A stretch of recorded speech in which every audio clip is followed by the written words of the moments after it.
रात्रे निद्रा दिवसे काम, प्यारे भजसु सीताराम। रघुपति राघव राजा राम, पतित पावन सीताराम। तन में राम मन में राम, रोम रोम में सीताराम। रघुपति राघव राजा राम, पतित पावन सीताराम। आओ मेरे भोले भाले राम, आओ मेरे भोले भाले राम। भक्तों के रखवाले राम, तन में राम मेरे मन में राम, रोम रोम में सीताराम। जय रघुनंदन जय घनश्याम, रघुपति राघव राजा राम। रामचंद्र भगवान की जय। परम मुक्तता परमात्मा की कृपा से तालाड़ में आगमन हुआ।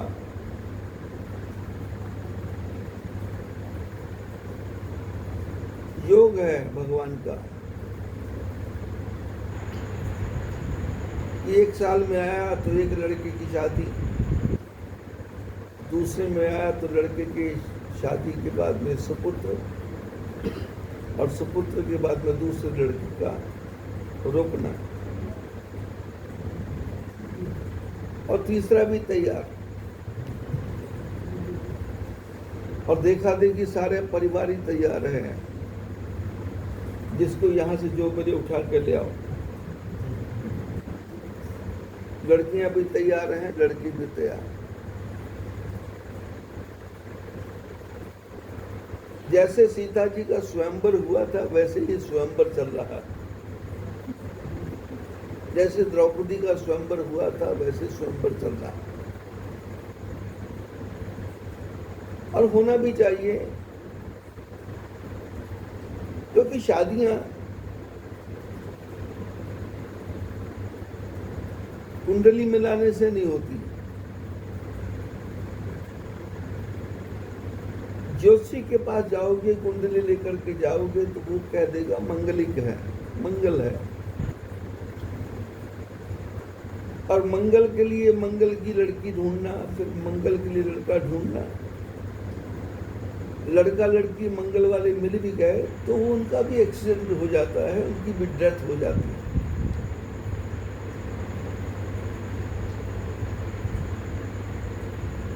मौत सबको आनी है, कौन इससे छूटा है, तू तो बच ही पाएगा, ये ख्याल झूठा है। सर को उठाकर चलने वाला एक दिन ठोकर खाएगा। ढलता सूरज धीरे धीरे ढलता है, ढल जाएगा। जीवन की यात्रा है, कोई मुहूर्त नहीं है। बच्चा पैदा होने का कोई मुहूर्त ही नहीं है, और इंसान की मृत्यु होने का भी कोई मुहूर्त नहीं है। इतने बज के इतने मिनट पे आदमी मृत्यु होगी, कोई ज्योतिषी बड़े से बड़ा बता ही नहीं सकता।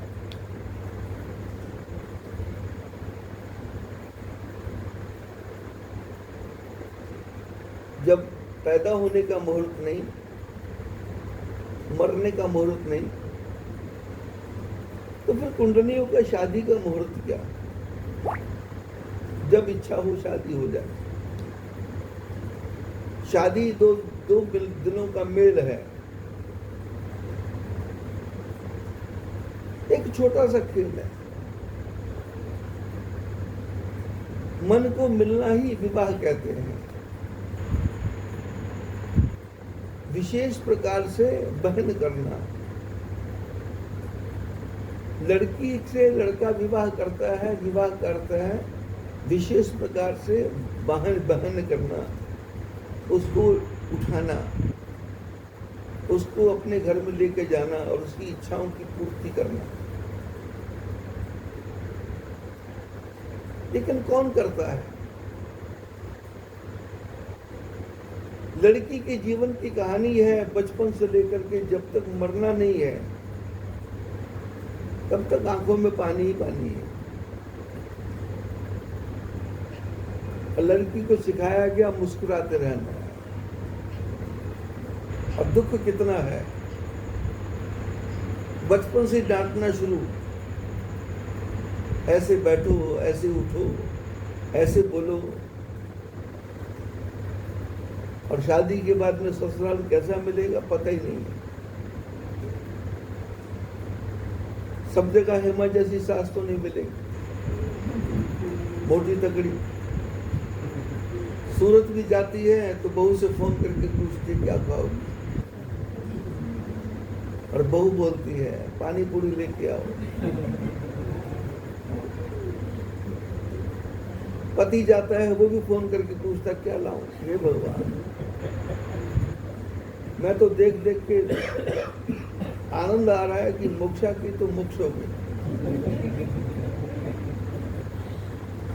बुआ जी भी सेवा में लगी हैं, दादी जी भी सेवा में लगी हैं। दादी जी भी प्याज निकाल के दे रही है, बुआ जी भी प्याज निकाल के दे रहे हैं, आलू निकाल के दे रहे हैं, और मोक्षा खड़ी खड़ी। आटा जो 10 मिनट में गूंदा जाता है, आधे घंटे में गूंद रही है दिखाने को।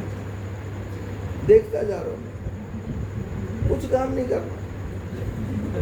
और जो नई देवरानी आई है उसको भी सिखा रही है यहाँ आके ऐसे रहना, काम कुछ नहीं करना, एक ही कपड़े को धोते रहना जब तक फट नहीं जाए। ये साथ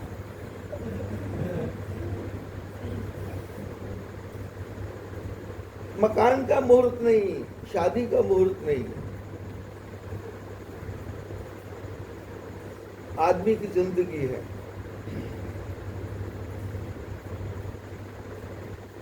आदमी का जिस्म क्या है?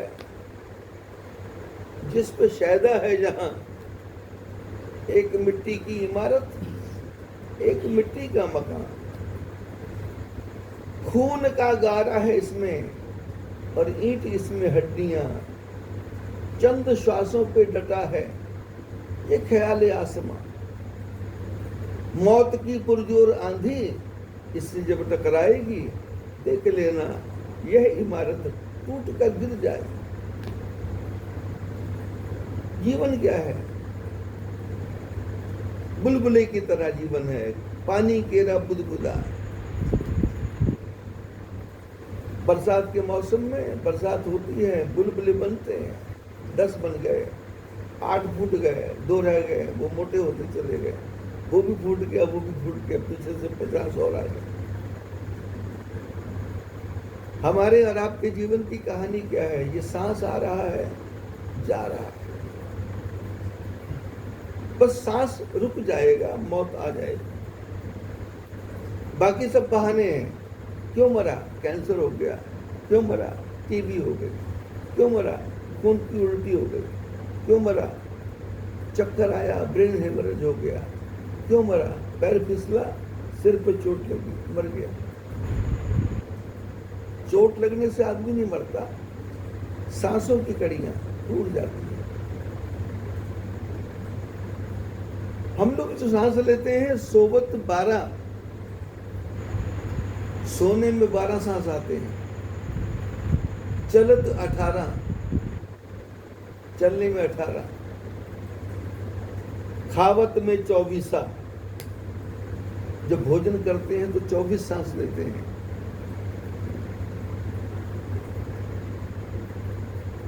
और विषय भोग करते हैं, गृहस्थ करे तो 36 बीते। क्यों ना भजे जगदीशा? बोले खर्चा ही खर्चा हो रहा है, इनकम नहीं है। सांसों का अनमोल खजाना दिन दिन घटता जाए। सांसों का खजाना दिया था भगवान ने, और हमने 21,600 श्वास रोज खत्म कर दिए। और रोज खत्म करने के बाद में साल भर के बाद हैप्पी बर्थडे टू यू। 1 साल कम हो गया, 100 में से 1 रुपया कम हो गया, ये खुश हो रहा है। बोले क्यों? बोले 1 साल का हो गया। अरे साल का हो गया, खुशी मना रहा है। किस बात की खुशी? अब 99 बाकी है।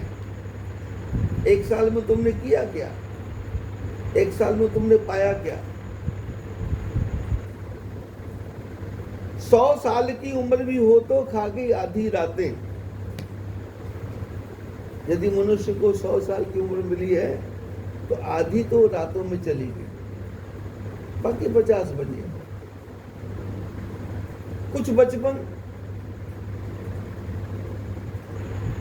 वो छोटा बच्चा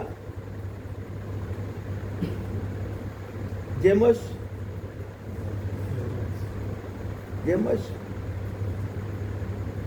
दिन में मैं जोर लगा रहा था, जेमस,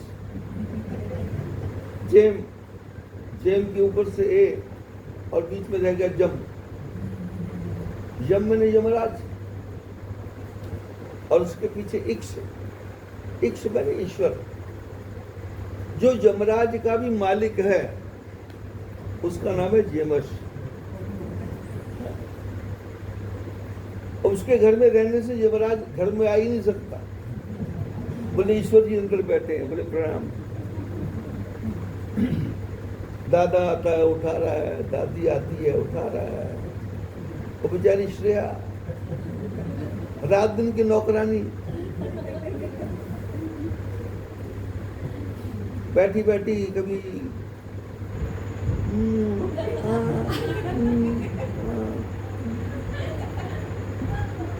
कोई उसकी दिन भर की वीडियो बनाए और उसके होने वाले पति को दिखाए, वो बोलेगा मेरे को नहीं चाहिए। अरे पागलों जैसी बातें करती है। बच्चे की फोटो नहीं दिखाए, वो बस इसी के लिए वीडियो बना। मैं बनाई आज वीडियो बच्चे की फोटो नहीं आती उसको। जब भी वो लड़का चूज करेगी मैं पहले उसको फोटो दिखाऊंगा, इसको देखिए। वो देखे, मैंने कहा अभी अच्छी लग रही है, वैसे पागल है। जेमक्ष यम का भी जो ईश्वर है, जो यम का ईश्वर है, वहां मौत कहाँ है? 100 साल की उम्र भी हो तो खा गई आधी रातें। कुछ बचपन कुछ खाए बुढ़ापा, बाकी थोड़ी बातें। इसमें भटक गया ज्ञानी, मूर्ख तूने सार न जानी। तेरे काम तो है चोरों के और पढ़ता संतों की बाणी। 100 वर्ष की उम्र में साल दर साल घटता गया।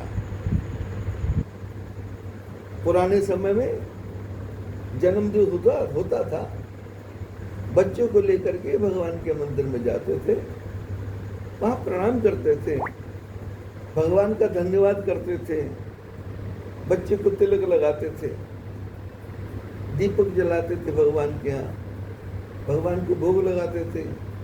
प्रभु इस बच्चे की आयु दीर्घ करना, लंबी आयु करना। 1 साल कम हो गया, आपके आशीर्वाद से ये 1 साल तक ठीक रहा, स्वस्थ रहा, बढ़िया रहा। कृपा ऐसे ही करना कि ये आगे भी स्वस्थ ही रहे। लेकिन अब तो नया जमाना है, दीपक जलाना नहीं है, दीपक बुझाना है। और बढ़िया लाइट बंद करके कैंडल लाइट में खाना खाना है।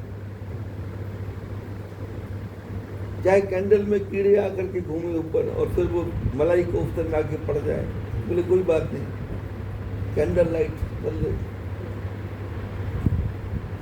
कैंडल को बुझाना है और साथ में केक को काटना है, काटो और काट करके खिलाओ। केक नहीं काटना। अपने पुराने पापों को काटो, अपने पुराने किए हुए कर्मों को काटो।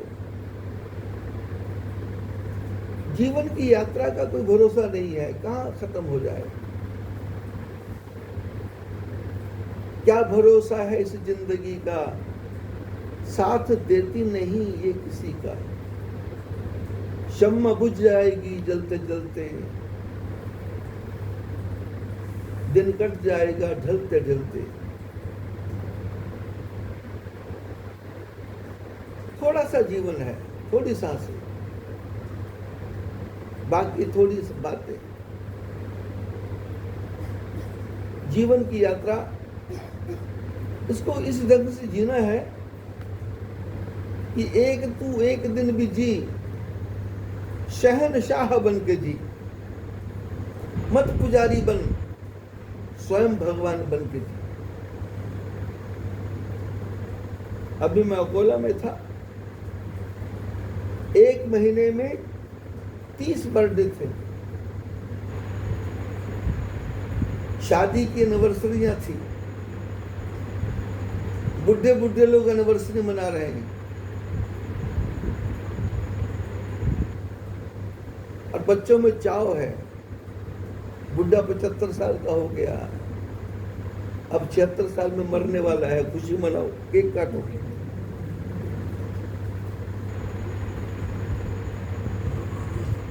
एनिवर्सरी है, जिसकी एनिवर्सरी है उसको पूछो एनिवर्सरी, बोले मुसीबत गले पर पड़ गई थी, इसको निभा रहा था। आज 27 साल हो गए मेरे को कैद हुए। मैंने कहा ये नहीं मिलती, तो मैं तो बोले भगवान को भोग लगाता, भगवान को प्रणाम करता कि ये मेरे गले क्यों पड़ गई। मैंने जीवन में एक दिन भी खुश नहीं है, पति पत्नी रोज लड़ रहे हैं पर एनिवर्सरी मना रहे हैं। बोले क्यों? बोले अच्छा हुआ, 30 साल की कैद मिली थी, 28 साल निकल गए, अब 2 साल बाकी हैं, इसलिए खुशी मनाओ। कैद मिली थी, कैद, पति पत्नी की कैद। अरे पति पत्नी की कैद नहीं है, पूर्व जन्म के किए हुए कर्मों का फल है कि जिससे अच्छे पति पत्नी मिले। जैसे हेमा और उसके हस्बैंड। हेमा को कोई गम नहीं है, वो मोटी होती जा रही, और उसके हस्बैंड को कोई गम नहीं है, वो जैसा है वैसे ही है, ना कम होना है ना ज्यादा होना। चारों तरफ की चिंता है, खेत में पानी लगाना है, घर में जाके उसको यमक्ष को देखना है, और उसमें घर में जाके हेमा को भी देखना है। क्या गई? घर वाले बोलते सूरत। अरे सूरत चली क्यों? હું થઈ ગયું? પાણીપુરી લેવા માટે ગઈ છે। जीवन की यात्रा। मैं जगन्नाथपुरी में रहता था, जगन्नाथ धाम में। 19 साल की मेरी उम्र थी। भारत की यात्रा पे पैदल निकला हुआ था। वहां के जो मुख्य पुजारी जन्मेजय दास, जिनकी उम्र उस समय 95 ईयर्स थी, वो जगन्नाथ मंदिर के मुख्य पुजारी पंडा थे। अब मेरे को कोई जगह चाहिए थी, तो मैंने लोगों से कहा कोई ऐसी जगह बताओ जिससे मेरा 2-4 दिन रहना हो जाए। पैदल यात्रा कर रहा हूं। पुजारी जी से मिलाया। 1-2 दिन के काम से पुजारी जी प्रसन्न हो गए और उन्होंने मेरे को अपने पास रख लिया। पानी गर्म करके देता, स्नान के लिए व्यवस्था करता, उनको तेल की मालिश कर देता, उनके हाथ पैर दबा देता, पूरी सेवा करता, जैसे ये मेरी सेवा करता। क्या नाम है इसका? हाँ? मीत। ऐसे पैर दबाता है कि अंगूठे से दबाता है, जिससे दर्द हो और बोलना पड़ता है, अरे वो सही हो। और इसकी बहन सेवा करती है और इस ढंग से दबाती है कि जिससे मन करता है कि दबा दी जाए, और ये उसको इशारे से करती है, जो करता है अंगूठे से दबा, अंगूठे से फिर वो भी दबाती है। सेवा करने का भी तरीका है। मेरी सेवा से वो पंडित जी प्रसन्न हो गए, पंडित जी घर में रख लिया। अब उनके सारे घर को मेरा पता है, सोना कहाँ है, चांदी कहाँ है, पैसे कहाँ है, सब कुछ कहाँ है। जो भी आता वो मेरे को देते, मैं जाके कपाट में रख देता, चाबी घर की मेरे पास। लेकिन उनके अंदर की विशेषता थी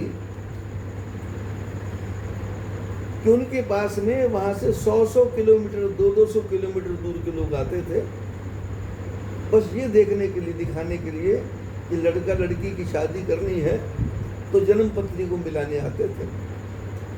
और पंडा जी खोल के देखते थे, वो जन्म पत्री गोल होती है।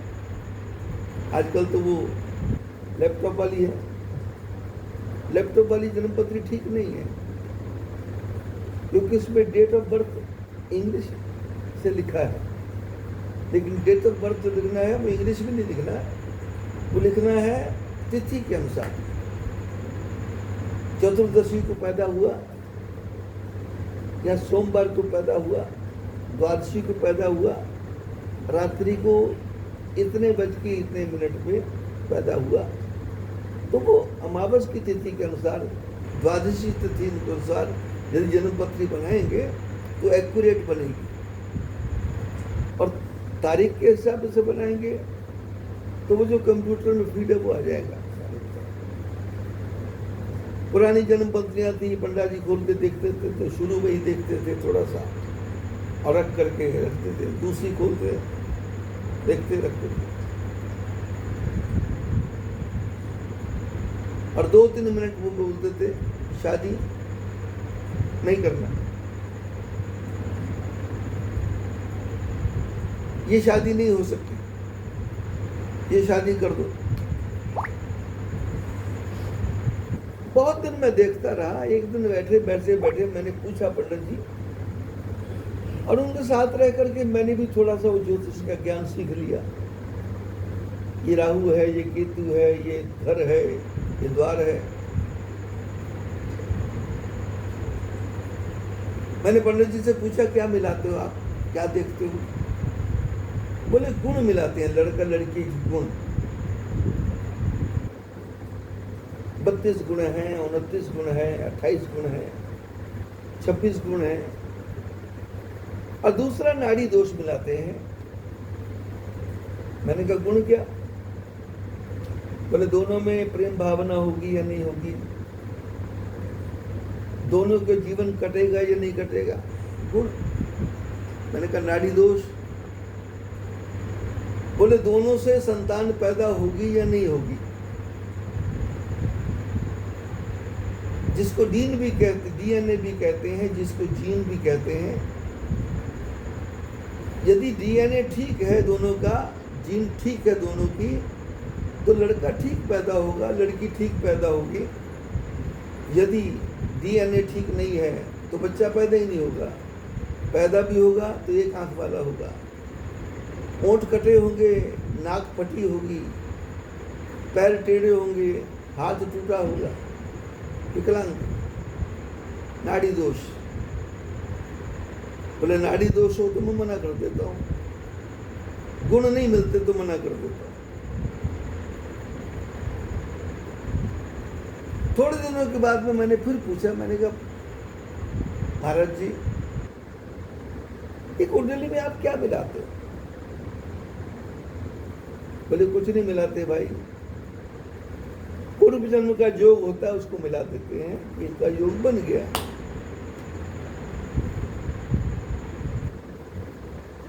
पाँच 6 महीने बाद फिर मैंने पूछा, मैंने कहा आप ये कुंडली में क्या देखते हो? पंडित जी ने कहा कुछ नहीं देखता, कुंडली देखता हूँ लड़की बहुत चालाक है और लड़का भी बहुत चालाक है। तो मैं बोलता हूँ ये शादी हो ही नहीं सकती, चल नहीं सकती, क्योंकि दोनों का ईगो टकराएगा। और दूसरा, यदि लड़की भी पागल है और लड़का भी पागल है तो मैं कहता हूँ शादी हो ही नहीं सकती। तो मैंने कहा शादी होगी कब? बोले आधा लड़का पागल हो और आधी लड़की पागल हो। तो मैं बोलता हूँ शादी कर दो, ये जिंदगी भर नहीं टूटेगी। कि दोनों को अपना पता है कि मैं भी पागल हूँ, उसको पता है मैं भी पागल हूँ। बोले ठीक है, ठीक है। तो एक दिन बैठे बैठे मजाक में बैठे बैठे बात कर रहे थे। मैंने कहा पंडित जी की शादी कुंडली? बोले कुछ नहीं भाई। मैंने कहा फिर क्या देखते हो? बोले मैं देखता हूँ कि पूर्व जन्म की लड़की और लड़की की दुश्मनी है, एक दूसरे के दुश्मन थे और पिछले जन्म में वो दुश्मनी को निभा नहीं सके, इसलिए इस जन्म में इकट्ठा कर देते हैं कि जीवन भर लगड़ो, जीवन भर झगड़ा करो, पर छोड़ के नहीं जा सकते। दुनिया को लगेगा आज ही तलाक होने वाला है, पर नहीं, पूरी जिंदगी बीत जाएगी। और लड़की कहेगी मेरी किस्मत खराब थी, मैं हूं जो तुम्हारे साथ निभा रही हूं। लड़का बोलता मेरे को पता होता मोदी मेरे को 2 करोड़ रुपए आज दे दे तो मैं अभी तुमको छोड़ दूं। लड़का सोचता है मैं फंस गया, लड़की सोचती है मैं फंस गई। भगवान बोले फंसे रहते हैं, पंडित जी बोले फंसे रहते हैं और पूरी जिंदगी बीत जाती है। इसी कहानी ये शादी क्या है? शादी 2 दिनों का मेल, और इसमें कोई मुहूर्त नहीं है। किस समय कहाँ कैसे क्या हो जाए आदमी के जीवन का भी भरोसा नहीं है। एक क्षण की कहानी है, एक सेकंड की कहानी है। सांस आ रही है जा रही, बस इतने काफी है। लेकिन आ रही जा रही हमको पता ही नहीं। लेटे हैं तो भी आ रही है, खाते हैं तो भी आ रही है, घूमते हैं तो भी आ रही है। सामने वाले को पूछते हैं आपकी उम्र कितनी है? बोले 85 साल। आपकी कितनी? बोले 90 साल। और जहां बैठे हैं वहां किसी की मृत्यु हो गई थी और जो मरा हुआ था वो 17 साल का था। बोले इसकी उम्र कितनी थी? बोले 17 साल। ये 85 साल क्यों नहीं जिया? क्योंकि ऊपर से ऑर्डर नहीं था। इतना ही जीवन है 17 साल, इसलिए जीवन कितना है इसका भरोसा नहीं है। इसलिए शास्त्र कहते हैं कि जन्मदिन को उत्सव के रूप में मनाना और भगवान के मंदिर में जाके मनाना। एनिवर्सरी को भगवान के मंदिर में पति पत्नी जाएं, वहां जाके प्रणाम करें, भगवान को भोग लगाएं। घर में हैप्पी एनिवर्सरी नहीं बोलना, अपने मन में विचार करना कि मेरी 30 साल की उम्र कम हो गई, अब मेरे पास समय कम बाकी है, अब इसमें मेरे को भगवान का भजन कुछ तो समय निकाल हरि गुण गाने के लिए, थोड़ा सा समय तो निकाल लो। मैं कल से आया हूं और सवेरे से 3 बार नीचे आया, 3 बार ऊपर गया, और क्या देख रहा हूं? कोई आटे पे जोर लगा रहा है, कोई प्याज छील के रख रहा है, और हमारे श्रीमान जी और आकर के प्याज को जोर लगा वो मशीन में। मैंने कहा ठीक है, आज की नहीं है इसलिए जोर उस पर लग रहा है, और मैं तो अब 10 दिन जाने वाला नहीं। क्योंकि मेरे को पता लग गया जब तक मैं रहूँगा तब तक ये पिएंगे और प्याज रोज कटेगा। और जितना परिवार के आदमी है वो जेएमएक्स ने इतने पागल बना रखे हैं कि सारे पागलों की तरह मुंह बना रहे हैं। चाहे मामा आए, चाहे नाना आए, चाहे चाचा आए, चाहे ताऊ आए, और उसकी बात है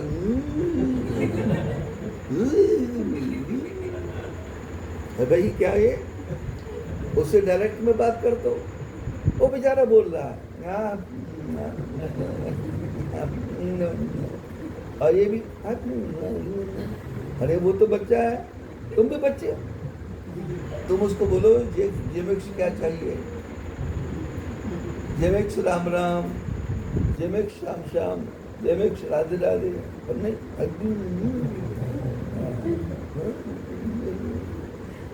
वो तो बेचारा बोलने की चेष्टा कर रहा है। जूस पीते पीते भी वो बता रहा है कि ज्यादा मत डालो, और डालने वाली तो ठोकती जाए, पी पी, और वो बेचारा ऐसे ऐसे कर रहा है। मतलब वो जूस जो है उसके अंदर तो जाए, और ये पिलाने वाली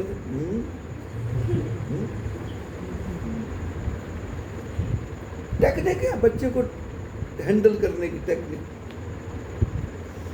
बच्चे को किसी की सपोर्ट की जरूरत नहीं है। गरीबों के बच्चे सड़क पे पड़े पड़े पल जाते हैं, और यहाँ गद्दा रखा है, नीचे बैठेगा, गद्दा पहले बिछेगा, और उसके चारों तरफ आदमी बैठेंगे। अरे छोड़ दो जमीन पे उसको, लेटने दो, रो रहा रोने दो, धीरे धीरे फिर हंसेगा वो, फिर रोएगा। उसको आदत डालो, उसको मजबूत होने दो, उसको ट्रेंड होने दो, नहीं तो उसको आदत पड़ जाएगी गोद में उठने की। छोड़ दो, जमीन को छोड़ दो, पर ध्यान रखो कि मिर्ची के डब्बे को हाथ ना लगाए, कि नमक के डब्बे को हाथ ना लगाए, और कहीं पलट के हाथ फंस ना जाए, इतना ध्यान रखो। और वो जैसा मुंह बनाता, हमको ऐसा मुंह नहीं बनाना, हमको तो आदमी की तरह उससे बात करना है। क्या चाहिए, क्या खाओगे, भूख लगी है क्या, दूध पीना है क्या। और बच्चा, उसका पेट भरा है, उसका मन भरा, उसको किसी वस्तु की आवश्यकता नहीं है, वो तो अपनी मस्ती में मस्त है। अरे बिल्ली के बच्चे पल रहे हैं, कुत्ते के बच्चे पल रहे हैं, चिड़िया के बच्चे पल रहे हैं। हमारा बच्चा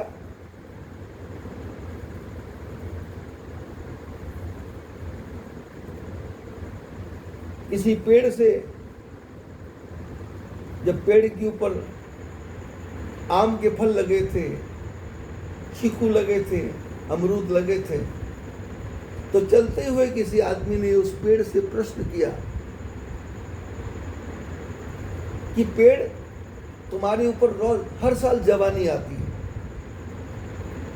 हर साल तुम्हारे ऊपर आम लगते हैं, चीकू लगते हैं, पर मैं मनुष्य, मेरे ऊपर जवानी एक ही बार आई, और वो जवानी कब चली गई। पेड़ ने कहा,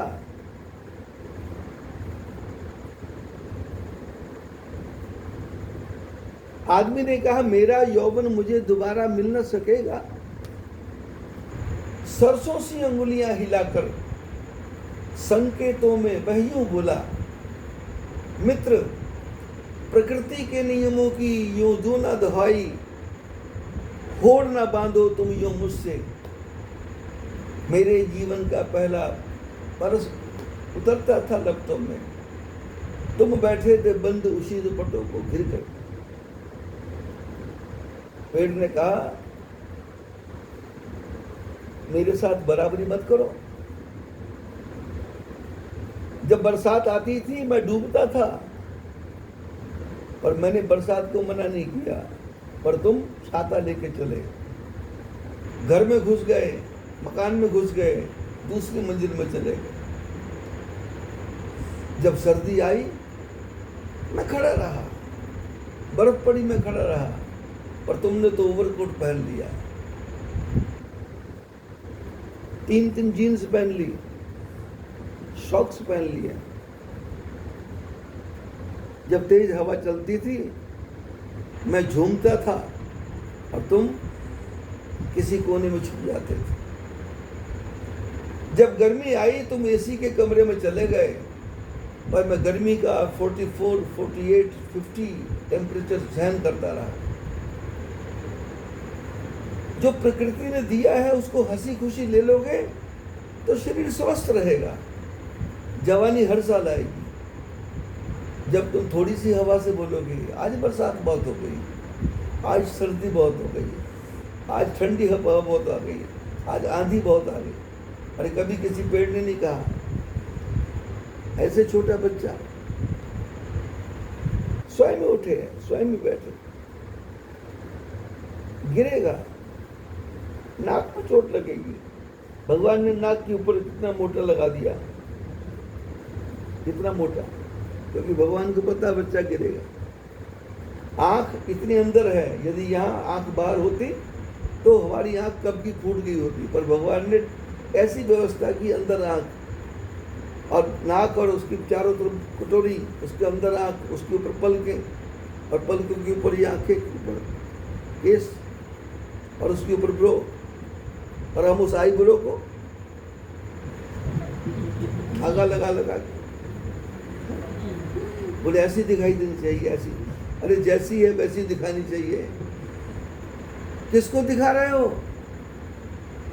आईब्रो किसको दिखा रहे हो? बोले बस सुंदर। किसकी जैसी? बोले क्यारा की तरह सुंदर। भगवान ने हम सबको बनाया और बनाते समय हम सबके कान में एक शब्द बोला कि बेटे मैंने तेरे को बनाया ऐसा मैंने आज तक कोई भी नहीं बनाया। तू सबसे निराला है, तू सबसे अलग है। तेरी आंख की पुतली का वो जो मशीन लेते हैं आधार कार्ड, वो किसी से नहीं मिलेगा।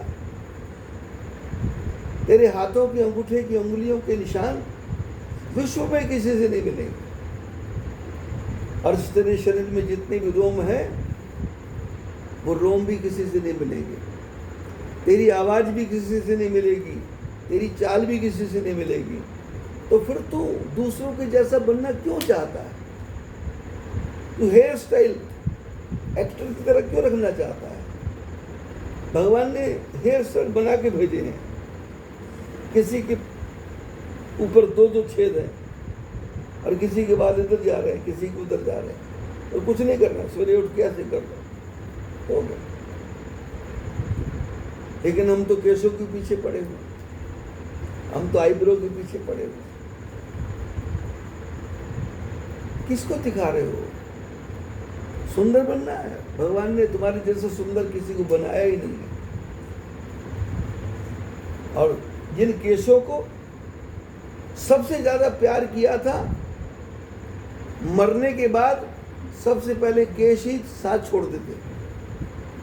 1 सेकंड लगता, सुर्र करके केश जल जाते।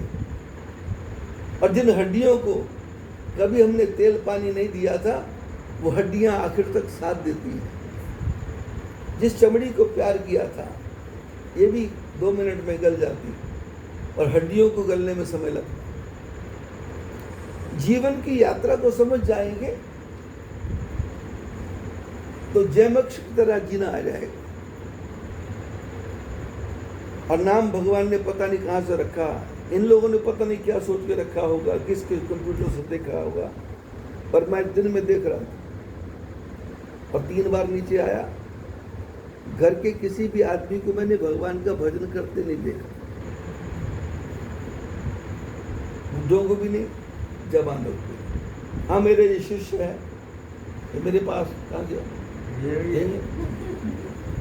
ये बस जब मेरे को मिलता है ओम ह्रीं क्लीं नमो भगवते वासुदेवाय, ओम ह्रीं क्लीं नमो भगवते वासुदेवाय। और आजकल तो जब दारू भी पीता है तब भी गुरु जी को भोग लगा के, गुरु महाराज ये तुम भी ले थोड़ा सा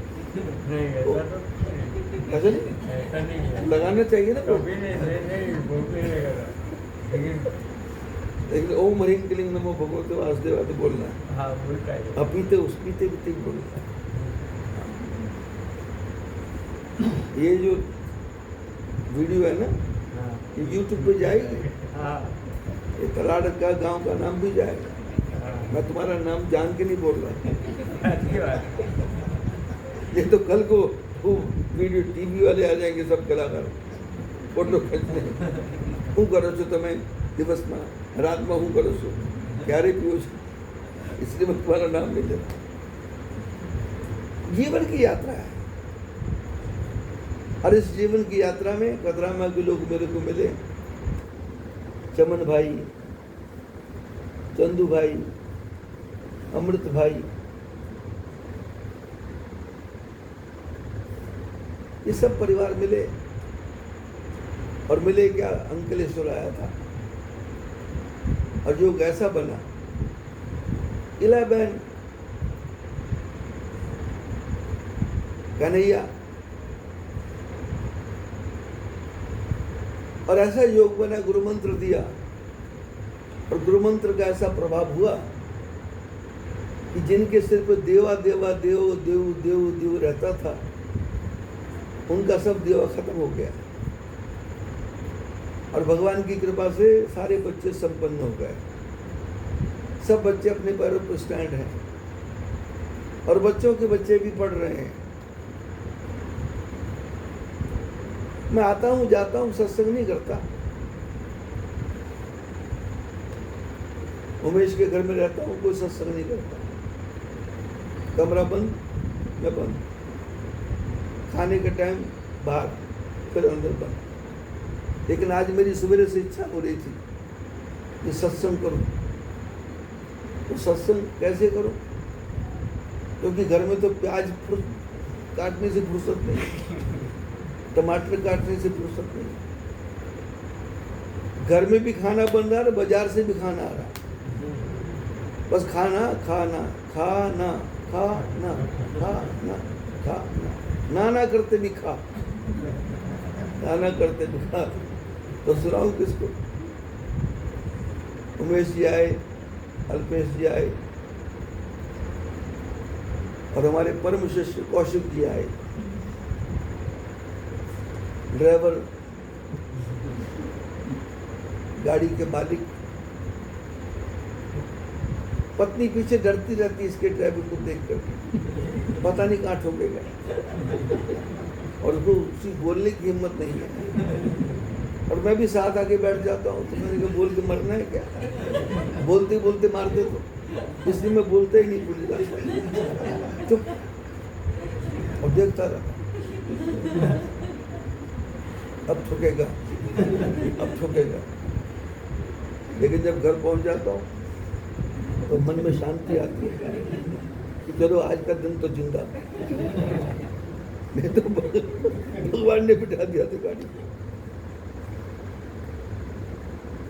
तो ये प्यार है, हेमा बहन का प्यार है।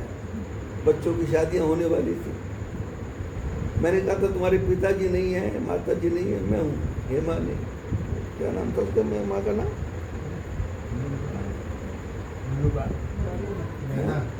मैना। हम उसको बोलते थे तोता, और उसको बोलते थे मैना। चंदू को बोलते थे तोता, उसको बोलते थे मैना। तो तोता मैना, मैंने कहा नहीं है, चंदू भाई नहीं है, मैना नहीं है। हर साल आता था चंदू भाई मैना को लेकर के उस मोटरसाइकिल पे आते थे। एक दिन सवेरे 5 बजे घर से निकले और मैना बैठी नहीं, चंदू ने मोटरसाइकिल स्टार्ट कर दिया। एक पैर ऊपर एक पैर नीचे, वो नीचे जमीन पे गिरी। ये अंकलेश्वर पहुंच गया, मोटरसाइकिल खड़ा किया, ऊपर सीढ़ी चढ़ गया, आगे प्रणाम किया। मैंने कहा मैना कहाँ? बोले आ रही है। 10 मिनट हो गए, मैना नहीं आया। मैंने कहा सीढ़ी चढ़ने में 10 मिनट? अरे जाके देख। नीचे जाके देखा तो मैना नहीं। वापस कदरामा गया, मैना वहां खड़ी है। बोले बोले मैं बैठी नहीं, मेरी यहाँ लग गई। 1 घंटे बाद लेके आया। बद्रीनाथ ले गए, जोशी मठ में कोई काम था, मैं बस से उतरा तो ढूंढने गया कोई का। ये चंदू जो है वो ये दरवाजे से बस में नहीं चढ़ता था, खिड़की में से चढ़ता था और खिड़की में से उतर जाता था, जैसे तोता उड़ जाता। जब वापस आए बोले सब लोग आ गए, बोले तोता बाहर है। सब ने कहा तोता बाहर। अरे कहाँ है? 4 आदमी उसको ढूंढने के लिए गए। अरे तुम कहाँ गए? तो बोले मैं गुरुजी को ढूंढने गया था। हरिद्वार से सूरत आना था, मैंने कहा पैसा कम हो तो ले लो, चिंता वाली बात नहीं। नहीं मेरे पास टिकट ले ली, पूरे रास्ते पर खाने को कुछ नहीं, 1 ही रुपये बचा था। और सूरत आके वो डिब्बे में पता नहीं पैसा लड़के तो बात करते, कौशिक से बात हुई, फिर कौशिक स्टेशन आया, उसको लेके गया। अरे इतने भोले वाले लोग, चिमन भी इतना ही भोला, गुरु के सामने कोई कपट नहीं, सब खोल के रख देना है, इतना कर्जा देना है, इतना लेना है। आजकल लोग मेरे को जबरदस्ती सुना देते हैं हमारे ऊपर कर्जा है कि जिससे गुरुजी मांग न ले, पर मैं छोड़ता नहीं। मेरे को पता है किसके पास है या किसके पास नहीं। मोक्षा ने अपने हस्बैंड को सिखा दिया वैसे कि बताना कुछ नहीं, बोल देना सब पढ़े, सेट पढ़े, कहीं नहीं जा रहे शादी ब्याह में, और 3 दिन में तो जाने वाले भी नहीं है, इसलिए की बात। पर मैं पुराना हिसाब लगा लेता साल भर। कोरोना में मैंने नहीं मांगा, क्योंकि जब किसी के पास नहीं तो मैं क्या मांगू। तो जीवन की यात्रा क्या है? गुरु चरणों में प्रेम, गुरु मंत्र का जप, और काम करते रहो, नाम जपते रहो। प्याज काटने में भी समय है हमारे पास। ओम ह्रीं क्लीं नमो भगवते वासुदेव, ओम ह्रीं क्लीं नमो भगवते वासुदेव, ओम ह्रीं क्लीं नमो भगवते वासुदेव। समय है। प्याज को काटते समय भी आंखों में आंसू आ गए तो ओम ह्रीं क्लीं नमो भगवते जप करते रहो, काम करते रहो, नाम जपते रहो, पाप की वासनाओं से डरते रहो, प्रेम भक्ति के आंसू बहाते चलो, कृष्ण गोविंद गोपाल गाते चलो। डाल को चुनना है, भगवान का मंत्र भी ले लो।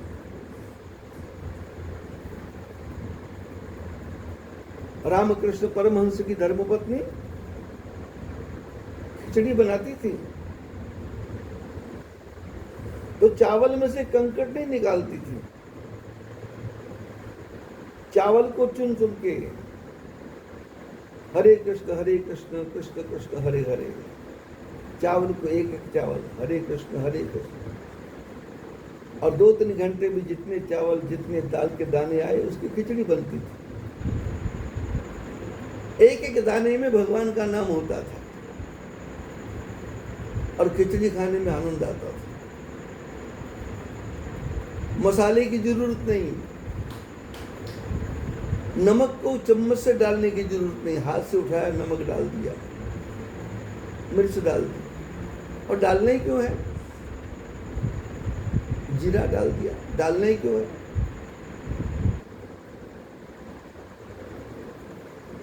सॉस डाल दी, ये डाल दिया, वो कुछ नहीं डालना है। जो भगवान के नाम के मंत्र से। एक ऋषि हुए महात्मा,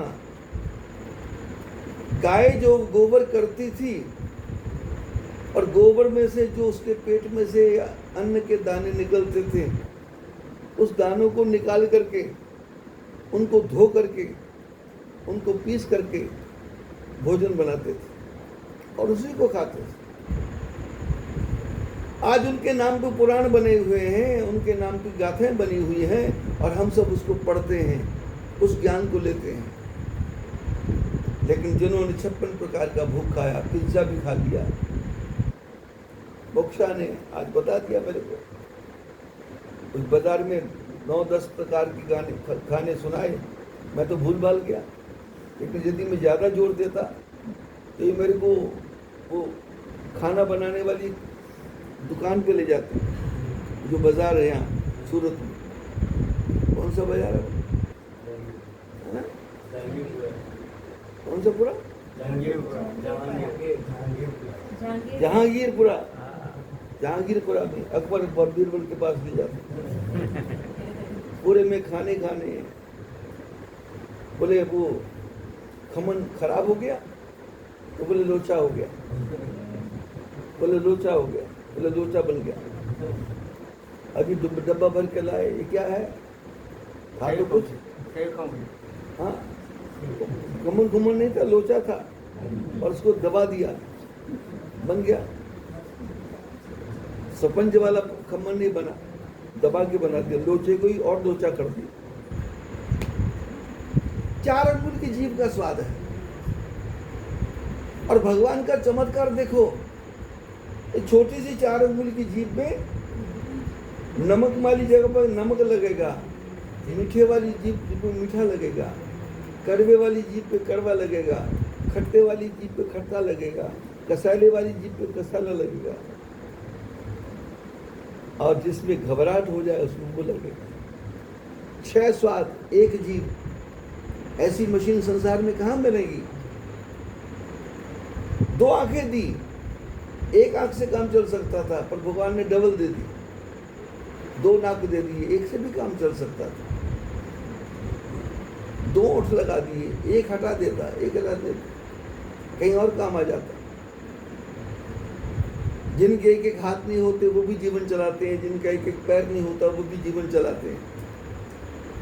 2-2 किडनियां और 3-3 हार्ट, 1 हार्ट यहाँ, 2 हार्ट पैरों में, जो पिंडलियां हैं वो भी हार्ट है।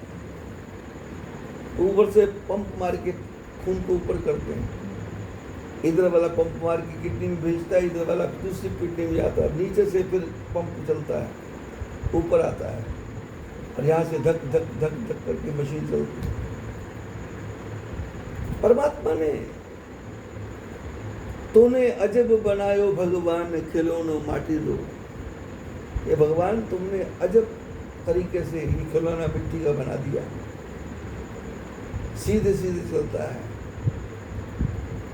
सीधे सीधे देखता है, सीधे सीधे काम करता है। मनुष्य का जन्म हमको मिला है, इसमें समय बेकार नहीं करना। यदि आपके पास में मोबाइल भी है, उस मोबाइल में भी रामायण की कथा आ रही है, भागवत की कथा आ रही है, महाभारत की कथा आ रही है, पर वो तो लोग देखते नहीं। अब तो शॉर्ट चलता है, शॉर्ट, और शॉर्ट भी ऐसा गंदा जिसको देख करके घिन आ जाए, ऐसी बेकार की चीजें, पर हमारा उस तरफ ध्यान नहीं है। उसी मोबाइल में भजन लग जाते हैं, भजन लगा लो, सुनते जाओ, साथ में गुनगुनाते भी जाओ, साथ में काम भी होता जाएगा। हर वस्तु में भगवान का भजन हो सकता है, लेकिन कब होगा? स्वामी नारायण की फोटो लगाने से नहीं होगा, साईं बाबा की फोटो लगाने से नहीं होगा, ये फोटो लगाने से नहीं होगा, ये तो करने से होगा। जब मन में इच्छा हो गई, इच्छा नहीं, करना ही पड़ेगा, इसके बिना छुटकारा नहीं है। नहीं तो जीवन का भरोसा क्या है, कब निकल जाए और मरने के बाद क्या बने इसका पता ही नहीं है। क्योंकि जाने वाले बताते नहीं है कहाँ जाना है, और आने वाले बताते नहीं कहाँ से आया है। बस आने वाला यही बताता है कि लड़का है या लड़की, बाकी 2.5 महीने तो बच्चा तो कुछ बताते ही नहीं है, देखता भी नहीं है, किसी को पहचानता भी नहीं है, गर्दन भी सीधी नहीं करता, गर्दन लटकाता रहता है। पिछले जन्म के कर्मों की शर्म आ रही है, 2.5 महीने के बाद में मरने वाले का 1 साल पूरा होता है। 9 महीने गर्भ में रहा, 13 दिन तक पहले उसका शांति की, मरने के बाद शांति की, और 13वें 14वें 15वें दिन में माँ के पेट में बच्चा आता है, और फिर 9 महीने पार करने के बाद 9.5 महीने हो गए, अब 2.5 महीने बाकी है। 2.5 महीने तक ये पिछले जन्म का ध्यान रखता है। इसके बेटे पिछले जन्म के रो रहे हैं, झगड़ा कर रहे हैं, दान पुण्य कर रहे हैं। वो दान पुण्य करते हैं, ये हंसता है। घर वाले सोचते हैं हंस रहा है। आंखें बंद कर करके 22 घंटे बच्चा सोता है, और सोए सोए कभी मुस्कुराता है, कभी रोने वाली शक्ल बना लेता है, कभी मुंह टेढ़ा कर लेता है। क्यों? वो पीछे जन्म को देख रहा है। मेरे पुराने जन्म के लिए पैसा कमा के रख के गया, धन रख के गया, संपत्ति रख के गया, वो सारा पैसा बर्बाद कर रहे हैं, और मेरे को याद भी नहीं कर रहे हैं। और सारे कह रहे बुढ़ा मर गया तो अच्छा हुआ, जान छूट गया। अरे मैंने पूरा जीवन लगा दिया। और 2.5 महीने जब पूरे होते, बच्चा सिर सीधा कर लेता है, पुराने का साल पूरा हो गया, इधर ये इस दुनिया को पहचानता है। ये मेरे पिता हैं, ये मेरे भाई हैं। हर आने वाले को देखता हूँ। कोई गोदी में उठाना चाहे नहीं जाता। अननोन आदमी आ गया, और 1 घंटा 2 घंटा बैठने के बाद वो पहचानने लगता है, और फिर उसकी गोदी में भी जाता है, उसके साथ खेलता भी है। उसको किसी का भय नहीं, डर नहीं। मैं तो परमपिता परमात्मा से प्रार्थना करता हूँ कि हमारे जितने भी ये परिवार जुड़े हुए हैं, अभी तो मैंने सूरत में कई लोगों को बताया भी नहीं, जिन्होंने व्हाट्सएप पे देख लिया, उनके फ़ोन भी आ गए, लेकिन मैं बता नहीं रहा मैं कहाँ जाऊँगा, किसको मिलूँगा। इस बार मन था कि यहाँ रहूँ, यहाँ आ गया, और भगवान से प्रार्थना ये पूरा परिवार इसी प्रकार से सुखी रहे, आनंद में रहे। फालतू साधुओं के चक्कर में पड़ना नहीं, फालतू ज्योतिषियों के चक्कर में पड़ना नहीं, बिना मतलब किसी को हाथ दिखाना नहीं, बिना मतलब किसी को कुंडली दिखाना नहीं। अपने भगवान को भरोसा रखना। सीताराम सीताराम सीताराम कहिए, याही विधि राखे राम, ताही विधि रहिए। बोलो सच्चिदानंद भगवान की। बंद करो।